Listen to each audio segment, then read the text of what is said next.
What's up, guys? Welcome back to another episode of the Bible Business Plan podcast. Super excited to be back with you again today. Got another guest with me. This is a totally random connection guest, and this is why you should be in the Bible Business Plan Facebook group, because I met today's guest in the Facebook group. She was listening to the podcast.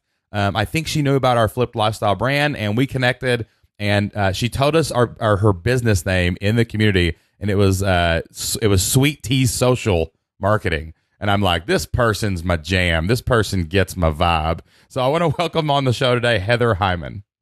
Hi, thank you so much, Shane. I am so excited for our serendipity moment to connect this week Right. and this chance to have this conversation. Yeah, that's awesome. Tell everybody real quick before we get into your business Bible verse. Tell them about you, what you do for a living, your business, and a little bit more about Sweet Tea Social. Sure. So I am the CEO and founder of two companies, Sweet Tea Social Marketing and Elizabethtown Family. And kind of to make it connect a little bit is to let you know that I have a background in digital marketing, working with large clients like Wilson Sports and Subway. And in 2010, I went to graduate school and realized that my life of wanting to be the mom and create the lifestyle for our family that I wanted to do was not going to work in corporate America. For sure. So after I finished graduate school, I launched business number one when we lived just on the outskirts of Fort Knox, Kentucky. And that's where I basically used social media to grow this local website to help families find everything fun to do in one place. And then that just led to the Chamber of Commerce hiring me. It led to small businesses saying, how can you help us? And then it just snowballed. And life happened. We had some kind of unfortunate circumstances in our family, which caused us to move back to my hometown in South Carolina in 2014. And that's where I felt God nudging me to just do the Sweet Tea Social Marketing brand, where I come alongside Christian business owners and leaders that want to use social media to help them grow. So I'm basically a social media speaker, consultant, and trainer. That is awesome stuff. So like you're kind of like, it's like Southern Christian social media vibe. Like that's an epic niche. And like because like we Jocelyn and I like we kind of consider ourselves like the guru of the South, because like all the other people who do online business and things like that are like in California or New York or something like that. And like and I admit the South is usually about 5 to 10 years behind on everything. You know what I'm saying? But like there is a vibrant entrepreneurial community in the South that is emerging, and we do things a little different than them people over on the coasts. So I totally agree. Yeah, so that's awesome. I love your brand. I love your vibe, and that's very, very cool. But let's go on now and get into our daily devotion. We're going to share a Bible verse, your favorite Bible verse that has business implications. And I always stress that implications were, because, sometimes we take Bible verses and it's not exactly what God was saying. This is not why he wrote this, is so we could run our social media marketing companies, right? But absolutely. But so much of the Bible has implications in our life in many different areas. And I just find over and over again, almost every day, I find a new Bible verse and I'm like, yeah, that's going to take my business to the next level. So tell us a little bit about your favorite Bible verse that's related to business, and maybe share a story about why that verse is important to you. Absolutely. Okay, so my favorite Bible verse is Ephesians 2, verses 8 through 9. And I prefer the NIV version, and this is what it says. It says, "For it is by grace you have been saved through faith, and this is not from yourselves, it is a gift of God, not by works, so that no one can boast." And that's been my Bible verse that's really been on my heart for years prior to actually being in business, even back when I was in my early 20s. But I have had this be a huge part of my business in the last probably year and a half. And that's where, you and I both know in this world of business, we are always talking about this new thing that we have just found. And people will create Facebook ads. They'll put money, they'll put marketing, they'll put all this synergy and call their friends for affiliates and say, here's this great message I have. Right. And it's out there to help them, quote, grow their business. And as Christians, I feel that sometimes it's so easy, even when we have an intention to not compartmentalize our faith, that it's real easy to say, yeah, look, I talk about God and my faith with these really comfortable circles that I've created, and I don't want to do anything or say anything to like rub on anybody's toes. So I'm going to like totally not have that part of me kind of go into this business space. And for me personally in my business, when I first launched the Sweet Tea social marketing brand, it was a huge focus on small businesses, throughout the globe. And I had clients in Alaska. I had clients everywhere. And just at the end of the day, as I just kept, reading in my Bible and even really looking at this verse, I said, here's this gift, the greatest gift that I feel that has the greatest implications for all eternal impact on whether people know Jesus or not. And you and I, Shane, know there are so many who've never even heard the name Jesus before. For sure. Maybe not even before listening to your podcast even. And so when we can go out and just be that light for Christ, have it be just part of our prayer that God would allow us to have those conversations with people, we can make that mighty impact. And again, we may be planting seeds. It may not be the end conversation where someone looks at us and says, you're not doing a gospel track, basically. I want to love right. Jesus because I just had this conversation with you. But I feel that we can be a part of that seed, and even in our business. So probably around 2015, I was having a conversation with Phil Mershon over at Social Media Marketing World. And, I had my business cards printed prior to going to Social Media Marketing World for 2016. And I redid my cards, and it said, I serve Christian business owners, awesome. Nonprofits, and leaders. And for a while, people are like, why are you doing that? Like, why are you like making not everybody feel comfortable? But it's like in this world of marketing, everyone says, niche down, know who you serve, know your audience, know your persona. And do I still have clients that are outside of that realm? Of course. I have Chamber of Commerces. I have, nonprofits. I have people that are not necessarily Christian based. But if I'm going to create Facebook ads, and if I'm trying to say, who do I love working with?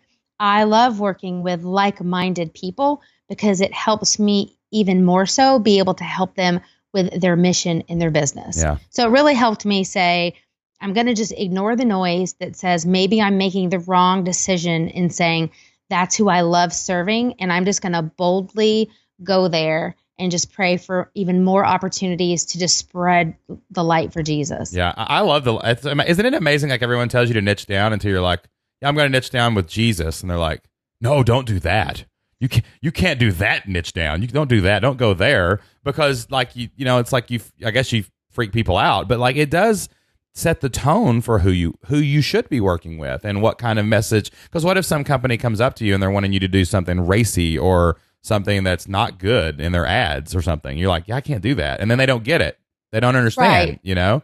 And exactly. We struggled with that too at the beginning because there is a tendency not to want to step on people's toes because it's that try to serve everyone, make everybody like you kind of thing.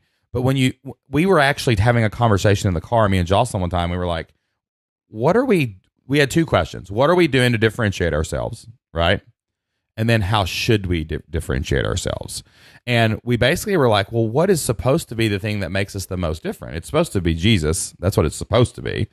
And that's why we added a Bible verse into our flagship podcast, basically, because we said, hey, this is the differentiator. This is what's different than us and the world. So it has to be publicly included in our brand, right? And absolutely. And that's kind of what led to this podcast because we were saying we started seeing those seeds being planted. We started seeing fruits of our labor. We started seeing a lot of negative comments like, why are you putting a Bible verse in there? I didn't sign up for a Bible verse. I'm like, it's 1 minute of the 45-minute show. Come on, people. And then other people were like, I'm so glad you put that in there. And then I started looking at our metrics in our social media, in our podcast downloads. We were being downloaded in places like Iran, Saudi Arabia, China. And I'm like, I didn't even know these places even had internet, let alone you could get the gospel into these countries through your podcast. So and it's like you said, planting those seeds. It's an amazing thing to do when you actually put the word Christian in your brand. It will polarize things. Like you instantly become magnetic. people are going to be drawn to you because of the light, and there's going to be some people repelled and polarized, and they are not afraid to tell you about it. Have you ever had any pushback since you've done that? Not necessarily pushback from anyone that's come and said, hey, I was going to work with you, but now I'm not because I see like who you really are. But I actually am working with a speaker bureau, and the owner is my friend. So I love her to pieces. And she came to me as a friend, and she's like, I just want to let you know that, I saw that you just named your podcast. And she said, I saw that you included the name of Jesus in your podcast. And she's like, do you realize that this is going to possibly mean that you're not going to get certain speaking events that maybe you otherwise would have gotten? And, I said, I totally realize that, and my intention is, again, to be out there and to make it in this whole world of make it be easier for people to find and see if they want to watch and listen. That if you can't see that it's called the Business, Jesus, and Sweet Tea Podcast, like you really quickly either know you're interested or you're not. Yeah. And I think that helps people just when you are more straightforward. Yeah. So it's like that conversation with her kind of led me to feel like, is this too much? But I just had such a piece of saying, I feel this is what God is calling me to do. And he has absolutely just like blessed my business 10 times more than I even would have thought. I'm just even in this process of me just being more bold. Yeah, and what's funny is that's not true. That statement she made, like it feels like it's true because lies of the world and the enemy, you know what I mean? But like it's not true.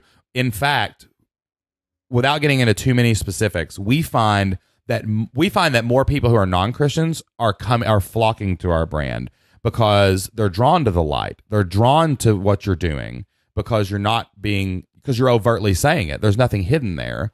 You're not being disingenuous. And when they see Jesus, they may, like this one guy keeps emailing me ever since I started this podcast. I've gotten like 5 or 6 emails, and he's just irate and mad and he's hateful. But I keep engaging with him, and I'm like, hey man, thanks for email. That's cool, dude. And like, why are you still emailing me if you really aren't drawn to what we're doing? Something is convicting you, or it's sparked in that guy to keep this conversation going, because I would let it go. I'm not trying to, stir him up, but he keeps emailing me. He keeps sending me messages on Facebook. He's not doing anything hateful publicly. So I'm like, right. Something's going on there. So that's kind of a lie, man. Whenever you're scared to put yourself out there like that, nah, man, it's all cool. There's one more thing I wanted to mention in that verse that I love. I always say this with our guests. It's amazing how we all read these verses and we all get different things out of them, right? And like, that's why it's so important to be like in a study group or to talk about the Bible, because y'all look at different verses. The thing that really stands out there to me too is the so that nobody can brag about their works, right? And in context, that's talking about salvation. We know that, right? But the implications are that nothing you do, you should be bragging about. And in the business world, and especially the online business world where people are public figures, there is so much ego. There is so much chest thumping, and I'm on stage and I'm raising my hands apart going, look what I did. It's all me. It's all me. I did it. Check out all our cool stuff. And that is a dangerous line that I flirt with all the time, because I am a very boisterous male person, and I can struggle with ego a little bit. And if anyone's listening to my podcast, they probably know that because I talk a lot. But I love this verse because it says exactly that. Like when I go out my back porch and I see what we have, or when I get to do something that's very special and I'm very blessed because of it, I have to think to myself, you're being put here because God wants you to be here, and there's a reason he wants you to be here and have this influence and have this position. So it ain't about you. It's about him. Exactly. It is. And to your point, and I don't want to go on too long, but it's not by works. It's nothing that I'm doing. I'm not better than you. This is not a private club. And my prayer is people that are slightly intrigued, but maybe aren't even Christians, would be drawn in.